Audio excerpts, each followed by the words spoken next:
नमस्ते बच्चों, आज हम लोग कक्षा 8वीं विषय विज्ञान के बारे में जानकारी प्राप्त करेंगे।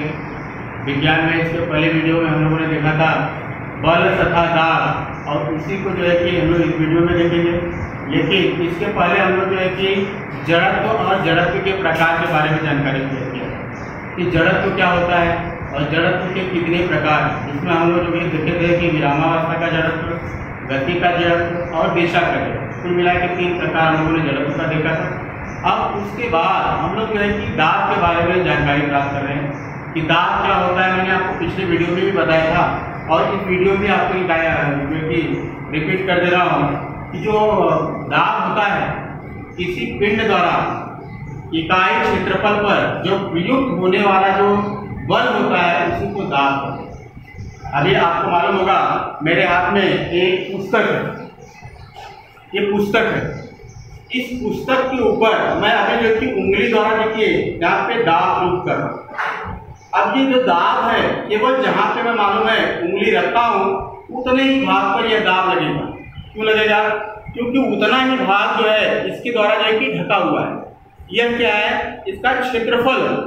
तो यही पे जो है कि इसका दाब होगा और इसी को जो है कि हम लोग बोलते हैं दाब। अर्थात किसी पिंड द्वारा, पिंड क्या है हमारी उंगली, किसी इकाई क्षेत्रफल पर प्रयुक्त होने वाले बल को, अब हम उंगली द्वारा इसके ऊपर बल लगाए तो उसी को हम क्या करते हैं? दाब। ये दाब के बारे में हम लोग देखे थे। अब इसके बाद हम लोग जो है कि दाब के और भी बहुत सारे जो है कि भाग देखेंगे। सबसे पहले आपको मैं यहाँ पर ये बताऊंगा कि ठोस पदार्थ पर दाब कैसे होता है। ठोस पदार्थ जैसे लकड़ी है, टेबल वगैरह आप लोग देखे होंगे कि टेबल वगैरह के ऊपर बैठते हैं। इसके अलावा लोखंड के भी टेबल वगैरह देखे होंगे। ये सब क्या है? ठोस। अब इस ठोस के ऊपर दाब कैसे लगता है? देखिए, हवा में स्थित सभी ठोस पदार्थों पर हवा का दाब होता है। ठोस पदार्थ पर कोई एक भार रखा जाए तो उस भार के कारण ठोस पदार्थ पर दाब पड़ता है। वह दाब उस भार पर तथा भार का ठोस पदार्थ के साथ होने वाले संपर्क क्षेत्रफल पर निर्भर करता है। अभी देखिए यहाँ पर मेरे प्यारे बच्चों, अभी एक टेबल है, आप देख रहे हैं एक लकड़ी का टेबल है। इस लकड़ी के टेबल के ऊपर जो है कि इसके ऊपर मैं कोई भी वस्तु नहीं रखा हूँ, अर्थात इसके ऊपर कोई भार नहीं है, केवल जो है कि हवा का भार। और इस हवा के भार के कारण जो है कि यह टेबल जो है कि स्थिर है, इसके ऊपर कोई प्रभाव नहीं पड़ रहा है। क्योंकि जो हवा का भार है नीचे से भी लग रहा है, ऊपर से भी लग रहा है, इधर से भी लग रहा है, इधर से भी लग रहा है, क्योंकि चारों तरफ से जो है कि यह वायुमंडलीय दाब लगता है, तो इसके ऊपर कोई प्रभाव नहीं पड़ रहा है। अब देखिए इस लकड़ी के ऊपर मैं क्या कर रहा हूँ, कुछ बॉक्स रखा गया है, 1 2 3 4 बॉक्स रखा गया है। अब देखिए यहाँ पर, अब इस बॉक्स के द्वारा इस लकड़ी के ऊपर बल लगाया जा रहा है, इस लकड़ी के ऊपर बल लगाया जा रहा है और यह बल जो है कि पूरे टेबल पर फैला हुआ है। मतलब यहाँ से यहाँ पर, यहाँ पर, यहाँ पर, मतलब पूरा टेबल जो है कि इसके ऊपर बल का, अर्थात इस पे जो बल लगा हुआ है सभी टेबल पर एक समान है और जिसके कारण यह बल जो है कि विभक्त हो गया है, यहाँ पर, यहाँ पर, यहाँ पर और यहाँ पर, और जिसके कारण यह टेबल एकदम स्ट्रेट है, इसके ऊपर कोई प्रभाव नहीं पड़ रहा है। लेकिन मेरे प्यारे बच्चों, अब इसी बॉक्स को मैं एक के ऊपर एक रख दिया, आप देख रहे हैं एक के ऊपर एक, टेबल के ऊपर मैं बॉक्स रख दिया। अब इस बॉक्स का जो है कि कारण जो है कि आप देख रहे हैं कि लकड़ी जो है टेबल ये बैंड हो गया है। ये बैंड क्यों हुआ है? क्योंकि आपको मालूम होगा इस लकड़ी के ऊपर जो मैंने बॉक्स रखे थे, यह बॉक्स जो होता है यह लकड़ी के पूरे क्षेत्रफल पर पड़ रहा है, अर्थात ये लकड़ी का जो क्षेत्रफल है और इस पूरे क्षेत्रफल के ऊपर जो है कि इसका जो है कि प्रभाव पड़ रहा है, जिसके कारण इस बॉक्स के कारण इस टेबल के ऊपर यह जो बल है विभक्त हो गया है, अर्थात जिसके कारण इसको यह लकड़ी जो है कि दब नहीं रही। लेकिन अब इस सारे बॉक्सों को एक जगह पर रखने पर इन सभी का बल एक जगह पर पड़ रहा है, अर्थात वह क्षेत्रफल जो है कि एकदम कम हो गया है। देख रहे हैं यहाँ पे इतने क्षेत्रफल पर यह बल जो है कि पूरा पड़ रहा है और जिसके कारण यह लकड़ी जो है बैंड हो गई है। तो ये लकड़ी बैंड होने के कारण मेरे प्यारे बच्चों, मैंने आपको मालूम पड़ गया होगा कि इकाई क्षेत्रफल पर प्रयुक्त होने वाले बल को हम लोग क्या कहते हैं, दाब कहते हैं। अब यह पूरा यहाँ का जो दाब था अर्थात बल था, अब केवल जो है कि इतने भाग के ऊपर पड़ रहा है और जिसके कारण यह लकड़ी क्या हो गई है, मुड़ गई है। तो यह जो है कि ठोस पदार्थ पर दाब का प्रभाव है। इसके अलावा मेरे प्यारे बच्चों, आप लोग देखे होंगे जो सब्जी विक्रेता होते हैं, सब्जी विक्रेता जो है कि सर के ऊपर टोकरी रख के घूमते हैं। अब उस टोकरी के रखने के स्थान पर जो हमारा सिर होता है, वहां पर एक जो है कि कपड़े की जो है कि विंडो बना के रखते हैं, अर्थात जिसको हम लोग भिड़ई बोलते हैं। गाँव में आप लोग गए होंगे, देखे होंगे जो लकड़ी का और कपड़े का जो है कि चुंबर, और चुंबर को ही भिड़ई के भी नाम से जानते हैं, जो सिर के ऊपर रखते हैं। अब देखिए सिर पे क्यों रखते हैं, क्योंकि आपको मालूम होगा जब हम टोकरी रखते हैं सर के ऊपर, तो जब टोकरी की जब नीचे का भाग आप देखेंगे बांस की जो कि पतले छिलके से बना होता है, अर्थात उसके पलटे से बने होते हैं, और वह भाग क्या होता है, नुकीला होता है। वह भाग नुकीला होता है और सीधा अगर नुकीले भाग का अगर प्रभाव हमारे सिर पे पड़ता है तो हमारे सिर में चुभने लगता है, अर्थात दर्द देने लगता है। क्यों? क्योंकि टोकरी का पूरा भाग छोटे से क्षेत्रफल अर्थात यहाँ पे हमारे सिर के बीचों बीच पड़ता है, और जिसके कारण क्या होता है, उसके कारण यहाँ पर दाग अर्थात अधिक निर्मित होता है और वो लकड़ी हमारे सिर में चुभने का डर होता है। इसीलिए हम लोग जो है कि भिड़ई बनाते हैं, और भिड़ई क्या होती है, चौड़ी होती है, अर्थात पूरे टोकरी का जो भाग है उसका जो बल का जो प्रभाव है अर्थात जो दाब है उस पूरे चुंबर में क्या होता है, फैल जाता है, अर्थात नीचे का जो क्षेत्रफल होता है उसका बढ़ जाता है, और जिसके कारण उसका दाब कम हो जाता है। और दाब कम होने से हमारे सिर पर जो है कि एकदम आसानी से हम उस टोकरी को ढो सकते हैं, ले जा सकते हैं। एक और बात है, आप लोग को मालूम होगा कि अगर मालूम है हम लोग अगर खड़े रहते हैं तो मुझे लगता है कि 1-2 घंटे में हम थक जाएंगे, हमारे पैर दर्द देने लगते हैं। लेकिन मेरे प्यारे बच्चों, आपने सोचा होगा कि जब हम सोते हैं तो कम से कम हम लोग जो है कि 8-10 घंटा तक आराम से सो लेते हैं, हमको कुछ नहीं होता है। ऐसा क्यों होता है?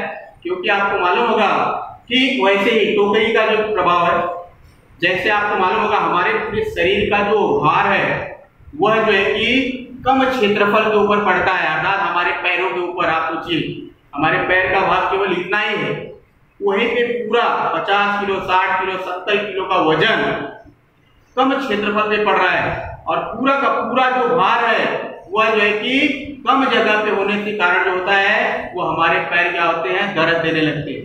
लेकिन जब हम सोते हैं मेरे प्यारे बच्चों, तो पूरे चारपाई के ऊपर समान रूप से बल पड़ता है और वह भार क्या होता है, कम हो जाता है, जिसके कारण उस भार के कारण जो लगने वाला जो दाब है वह भी कम हो जाता है, और जिसके कारण हम आसानी से 8-10 घंटे तक सो सकते हैं।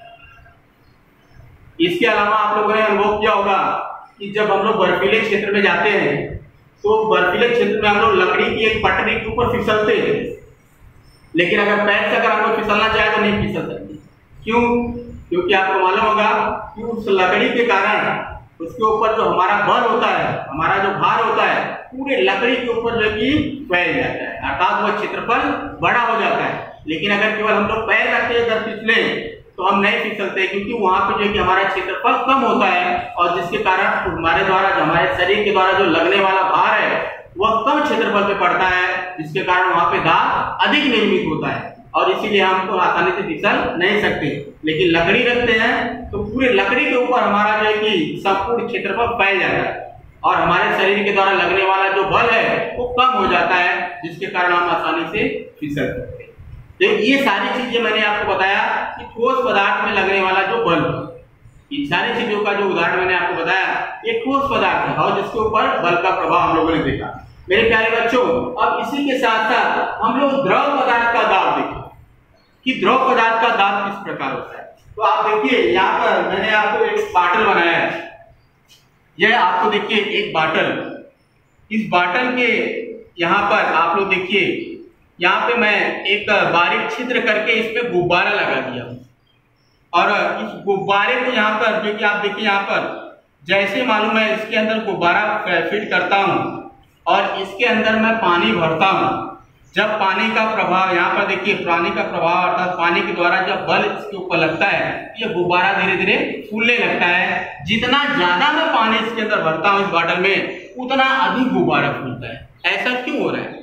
क्योंकि मेरे प्यारे बच्चों आपको मालूम होगा कि इस पानी का जो स्तर आप देख रहे हैं कि इसके अंदर पानी भरा गया है। जब पानी इसके अंदर कम था तो इस पानी के द्वारा इस गुब्बारे में कम मात्रा में जो है कि बल का निर्माण हुआ, अर्थात इस पानी को जब पानी इसके अंदर जाता है तो ये गुब्बारे की दीवारों के ऊपर एक बल प्रयुक्त करता है और उसके कारण वहां पर जो कि दाब बढ़ता है और उस दाब के कारण यह गुब्बारा फूलता है। जब पानी इसके अंदर कम था तो यह गुब्बारा कम फूला, लेकिन जब पानी का स्तर इसमें अधिक हो गया यह गुब्बारा अधिक मात्रा में फूल गया। क्यों? क्योंकि इसके अंदर जो लगने वाला जो बल है वह अधिक है और उस बल के कारण जो दाब प्रयुक्त हुआ वह अधिक हुआ, जिसके कारण यह गुब्बारा ज्यादा मात्रा में फूलता है।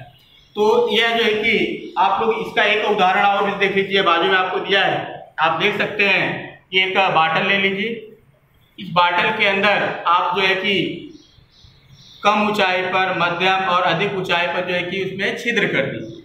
अब छिद्र करने के बाद इसके अंदर जो है कि ज्यादा से ज्यादा मात्रा में आप पानी भर दो।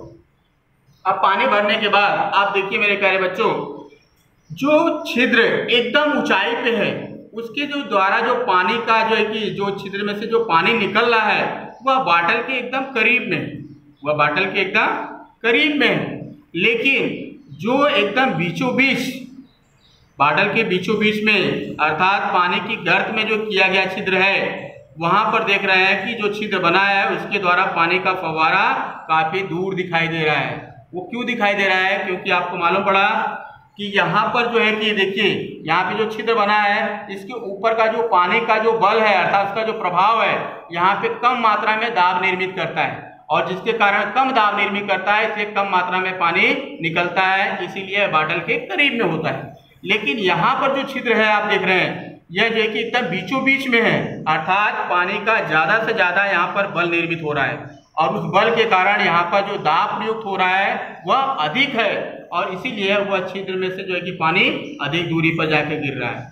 तो इस प्रकार जो है द्रव पदार्थ का दाब जो है कि निर्मित होता है, अर्थात जिसके ऊपर द्रव का अधिक दाब निर्मित होगा वहां पर जो है कि वह द्रव अधिक दूरी पर जाके उसका जो कि फव्वारे गिरेंगे और जहां पे कम दाब निर्मित होगा वो जो है कि कम दूरी पर जाके फव्वारे निकलते हैं। तो ये मेरे प्यारे बच्चों द्रव का दाब था। और ठीक इसी प्रकार हम लोग जो है कि गैस का दाब किस प्रकार होता है हम लोग देखेंगे। तो मेरे प्यारे बच्चों आप देखिए यहाँ पर आपको एक गुब्बारा दिखाई दे रहा है। इस गुब्बारे के अंदर आप देखेंगे तो यहाँ से क्या हो रहा है कि इसके अंदर हवा प्रयुक्त हो रही है और जैसे मालूम है इसके अंदर हवा प्रयुक्त होती है यह गुब्बारा धीरे धीरे फूलने लगता है। क्यों फूल रहा है? क्योंकि यह हवा जो है कि इसके अंदर प्रवेश करते ही इस गुब्बारे की जो दीवारें हैं उस दीवार के ऊपर एक बल का निर्माण हो रहा है और उस बल के कारण इसके ऊपर दाब निर्मित होता है और उस दाब से जो है कि यह गुब्बारा फूलता है। जितना अधिक दाब निर्मित होगा वह गुब्बारा उतना अधिक फूलेगा और जितना कम दाब निर्मित होगा वो गुब्बारा कम फूलेगा। मैं आपको एक गुब्बारा फुला के दिखाता हूँ। मेरे हाथ में देखिए एक गुब्बारा है। इस गुब्बारे के अंदर देखिए मैं किस तरह से हवा भर रहा हूँ। देखिए अब देखिए इसके अंदर मैंने कम हवा भरा तो इस हवा का जो दाब है इसकी दीवारों के ऊपर कम पड़ा और इसीलिए गुब्बारा जो है कि कम जो है कि मात्रा में जो है कि फूला है। लेकिन जैसे इसके अंदर और ज्यादा मैं हवा भरूंगा तो यह हवा का प्रभाव अर्थात उसका दाब इस गुब्बारे की दीवार पे अधिक पड़ेगा और जिसके कारण यह गुब्बारा जो है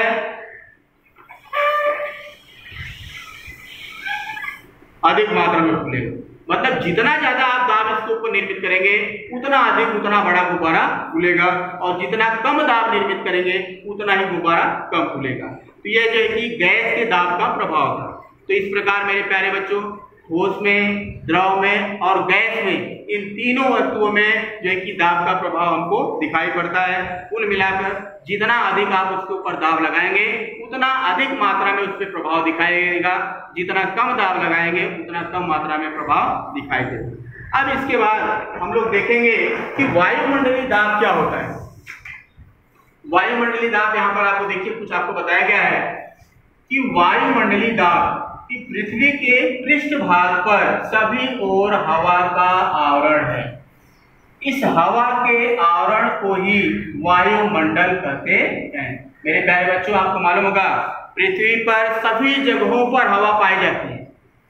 आप देख रहे हैं जहां जहां पर हवा पाई जाती है, इस हवा के जो आपको आवरण दिखाई दे रहा है, इसी आवरण को ही वायुमंडल के नाम से जानते हैं। और यह पृथ्वी के पास का जो लगभग 16 किलोमीटर की दूरी है, वहां पर वायुमंडल जो होता है सघन होता है, मतलब उसका प्रभाव अधिक होता है। लेकिन 16 किलोमीटर की ऊंचाई पर जाएंगे, लगभग 400 किलोमीटर ऊंचाई तक, तो वायुमंडल का प्रभाव धीरे धीरे क्या होता है, कम होते जाता है, अर्थात वहां पे हवा विरल होते जाती है। देखते हैं हम लोग, यहाँ पर आपको दिया है कि लगभग 16 किलोमीटर ऊंचाई तक वायुमंडल है। इसके भी आगे लगभग 400 किलोमीटर तक अत्यंत विरल स्वरूप में पाया जाता है।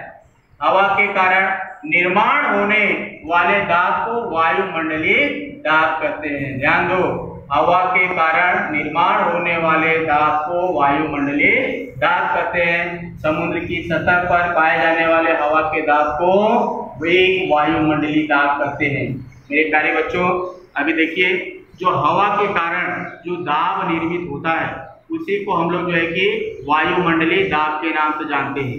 जैसे गुब्बारे के अंदर हम लोगों ने हवा भरा, उस हवा के कारण गुब्बारा फूल गया। क्यों फूल गया? क्योंकि हवा जो है कि गुब्बारे की दीवारों पे दाब निर्मित की और उसका प्रभाव बढ़ते हुए दिखाई दिया, इसलिए हमको गुब्बारा जो है कि फूलते हुए दिखाई दिया। तो वैसे ही भूपृष्ठ के ऊपर जहां जहां पे हवा का दाब होता है, उसे ही हम लोग वायुमंडलीय दाब के नाम से जानते हैं। भूपृष्ठ के पास अर्थात समुद्र तल के जो ऊंचाई पर आप देख रहे हैं कि इस वायुमंडलीय दाब का जो प्रभाव आपको दिखाई देता है, एक वायुमंडलीय दाब कहते हैं। अर्थात समुद्र की सतह पर पाए जाने वाले हवा के दाब को एक वायुमंडलीय दाब कहते हैं। जैसे जैसे हम समुद्र सतह से ऊपर की ओर जाते हैं, वैसे वैसे हवा का दाब कम होते जाता है। ऊंचाई वाले भागों पे जाएंगे तो आपको वहां पे हवा एकदम कम होगी। इसलिए मेरे प्यारे बच्चों, जो पर्वतारोही होते हैं, पर्वतारोही मतलब जो पर्वतों के ऊपर चढ़ते हैं, वो कई किलोमीटर ऊंचाई पर जो है कि चढ़कर जाते हैं। अब वहां पर आपको मालूम है कि 16 मीटर के ऊपर किलोमीटर के ऊपर जाएंगे तो हवा का विरल हो गई। तब वहां पे क्या होता है, उनको ऑक्सीजन का प्रभाव कम दिखाई पड़ता है, अर्थात वहां पे सांस लेने में तकलीफ होती है।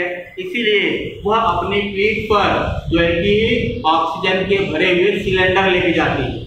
वो इसीलिए क्योंकि ऊंचाई पे हवा विरल है, वहां पे हवा का प्रभाव कम है, इसीलिए ऑक्सीजन से भरे हुए सिलेंडर को लेके जाते हैं। तो आगे हम लोग देखते हैं कि एक एटमॉस्फेयर अर्थात एक एटमॉस्फेयर का प्रभाव आपको देखिए 101 गुणे 10 की घात 3, अगर 3 जीरो इसके आगे बढ़ा दे मेरे प्यारे बच्चों, उतना पास्कल होता है। और एक बार बराबर 10 की घात 3 मिली बार के नाम से हम लोग जानते हैं। और 1 मिली बार बराबर जो है कि यहाँ पर देखिए सर्वांशम है 10 की घात 2 पास्कल के बराबर, अर्थात इसको हेक्टो पास्कल के नाम से भी जानते हैं। इसके नाम से हेक्टो पास्कल। और वायुमंडलीय जो दाब होता है वह मिली बार अर्थात हेक्टो पास्कल, जिसको HPA के नाम से भी जाना जाता है। और जो हेक्टो पास्कल है यही इसकी इकाई, अर्थात वायुमंडलीय दाब को नापने की इकाई है, जिसको हम लोग हेक्टो पास्कल के नाम से जानते हैं। इसके अलावा एक बात मैं आपको और बताऊंगा मेरे प्यारे बच्चों, आपको मैंने दिखाया कि वायुमंडलीय दाब जो होता है इतना है, अर्थात 101 गुणे 10 की घात 3। अब इतना बड़ा वजन हम डेली अपने सर के ऊपर लेके घूमते हैं। हवा जो है कि सभी जगहों पे दाब समान दाब निर्मित कर रही है, हमारे ऊपर भी दाब है, लेकिन उस दाब का प्रभाव हमको मालूम नहीं पड़ता है। हम एकदम आसानी से चल फिर सकते हैं, हमको कुछ नहीं मालूम पड़ता है। क्यों? क्योंकि जितना आपको बाहरी वायुमंडलीय दाब है, उतना ही आपके शरीर के अंदर से भी हमको वायुमंडलीय दाब लग रहा है। अर्थात आपको मालूम होगा हमारे शरीर के अंदर की जो पाइपें होती हैं, अर्थात जो नसें वगैरह होती हैं, इन सभी में हवा भरी होती है। जो खोखली पाइपें हैं इन सब पे हवा भरी होती है, यहाँ तक कि रक्त सर्कुलेशन में भी वहां पर आप देखेंगे तो हवा का प्रभाव रहता है। और जिसके कारण बाहरी वायुमंडलीय दाब और आंतरिक जो हमारे शरीर के अंदर हवा भरी है, इन दोनों का जो है कि समान बैलेंस होता है, दोनों इक्वल हो जाते हैं। और इसीलिए इन दोनों का जो लगने वाला जो बल है, जो परिणामी बल है, वो शून्य हो जाता है। और इसीलिए मेरे प्यारे बच्चों, बाह्य वायुमंडलीय दाब का प्रभाव हमारे शरीर के ऊपर नहीं पड़ता है और हम आसानी से चल फिर सकते हैं। और इसी के साथ साथ आपको मालूम होगा, यहाँ पे हम लोगों ने बहुत सारी चीजें देखे, जैसे आप लोगों ने ठोस पर हवा का दाब, द्रव का, इसके अलावा वायुमंडलीय दाब के बारे में देखे और गैस का दाब।